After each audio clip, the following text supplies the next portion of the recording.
I'll be showing how a student can grab their class notebook at the end of the year for graduation. This can also be used by teachers as well, but I'll show with the student. So let's click on OneNote first.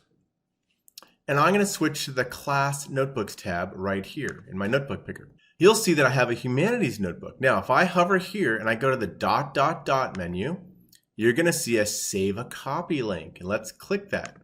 So it asks me, where do I want to save a copy of this notebook? I can save it to a different school. Maybe I'm transferring schools, but in this case, I want to save it to a Microsoft account. Let's say I'm graduating. I want to put this in my Microsoft account, which is on Outlook. So I'll click that.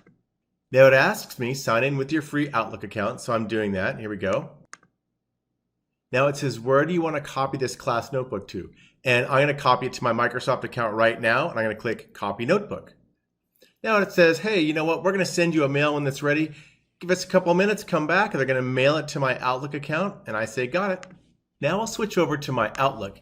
And Outlook I can set up as a student for free or as a teacher for free. This is just my consumer account. And you can see here, I got a mail, and it's from the OneNote team. It says my Humanities Period 4 notebook is ready. So I can open my notebook, and this is a copy of my entire class notebook. So you can see in my class notebook, it saved a copy of everything into this consumer Outlook. So all my class notes, my content library, everything else, it's all right here. And just a reminder, teachers can save off their class notebooks as well. Or if you're going to a different school, you can save a copy of that class notebook into another Office 365 account. So it works both across Office 365 and consumer.